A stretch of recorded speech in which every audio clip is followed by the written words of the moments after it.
Ito talaga, Islo, kahit na kailan, no? Ngayon, wala tayong titiran, wala pa tayong pera. Ano gagawin natin? Wala kayo titirahan? Ako rin, wala akong titirahan. Pero may pera ako. Wala. Ay, halika rin eh, bata. Magkano ang pera mo? Madami. Ay, tingnan ko nga. Ito, piso. Wala. Piso? Kakasya ba yan, eh? Ang lakas-lakas kumain kong kaibigan ko.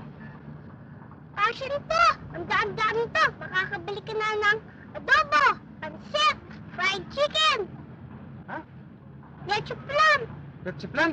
cake, ice cream. Kakasya dyan sa piso? Oo! Lahat yun? Oo!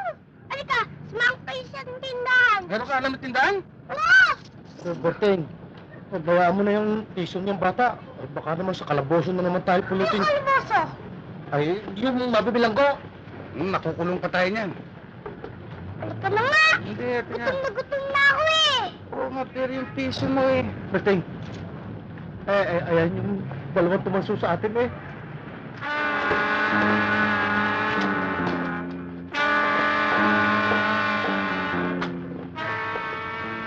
Boy, sa palagay ko, tama ka yung piso mo. Kasya dyan. Berting! Nakita mo? Naku, Berting, baka tayo makarsil na naman yan eh. Hindi, kakasya. Halika, boy.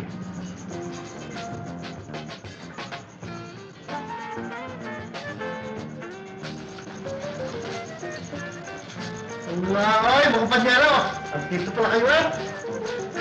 Pare, Siya nga pala pare, naalala ko na.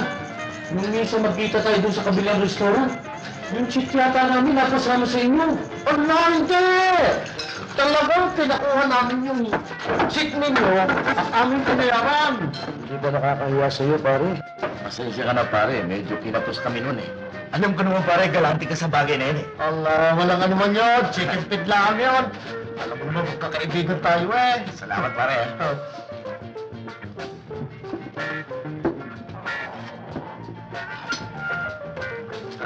boy, baka gusto mo nang umorder. Gusto ko ng fried chicken, pansit, gulaman. Ako na mayor sa amin eh. Pagpisa namin. Oo, ako ng mayor. Ang lolo ko ay hindi mayor! Lolo Gaspar! Lolo Gaspar, Mayor Gaspar. Ako pala ng mayor to, no? Klase may sinasabi ka eh. Ba naku, ay ubod ng yaman ng lolo niya. Hindi po ah. Bakit Manila itong pulutan ninyo? Ba't hindi kayo... Mag-order kayo. Waiter, bigyan niyo sila. Nakakaya na pare. Allah, hindi. Pare, abuso na yun eh. Allah, hindi. Tayo ba naman magkatagkata tayo? Bigyan mo sila kahit ano gusto nila. Pwede ba? Oo, kung gusto nila, magpabalot pa kayo. Napasobra yata yung itong in-order natin. Hindi natin naubos. Ang dami pare. May pabalot pa. Sabi ko naman sa inyo, Igan, walang kwenta yan eh. Chicken feed lang yan. Napakatagal naman ng waiter na kumuha ng kwenta eh. Oh, matagal nga. Sandali lang, Ikat, ilalagay ko lang sa kutsi rin, ha? O sige pare. Kotse! Wala naman tayong kotse ah! Ang kotse ay langit ah! Hindi, yung kotse ay auto. Hindi niya kasi alam yung kotse. Hindi niya alam yung kotse. Sandali lang. Bata kasi.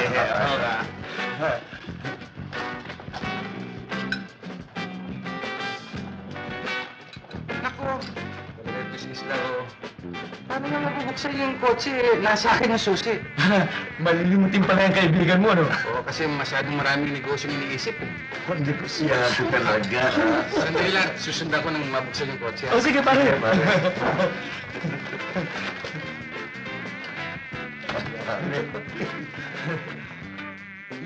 Hindi ako si Iho! Ako si Pinggoy! Oh, Pinggoy. Talaga bang mayayaman yung dalawang kasama mo? Oo! Pero kung minsan, wala naman silang pera. Ako, may piso. Pero sila, madami silang chiki. Sa kotse nila. Chiki, nasa kotse? Oo! Puro chiki naman pala eh. Damo. Iihi ako. Saan ang ihian? Doon sa boys department store. Hindi boys department store. Ano? Boys bathroom. Oh, boys bathroom na nga. Tara See you later! Napaka-sport yung batang yan, ano? Anak mayaman kasi Oo, oo nga, ano? Sir, ito na yung tip niyo. 590. Chicken pin. Hindi ako magbabayad dito. Yung dalawang kasama namin, yung nasa labas, pumunta sa kotse. Umalis na sila, sir eh. Ah, hindi. Babalik yun. Babalik. Hindi, sir. Tumakbo nga sila ng lumabas. Eh, di pumunta lang sa kotse. Walang kutsi yun, sir. Tumakbo nga ng palabas sila eh. Walang kotse. Walang kutsi yun. Eh, babalik yun. Hindi pwede, sir. Dahil tumakbo na sila eh. Wala silang sakyan. Ano? Walang sakyan, sir.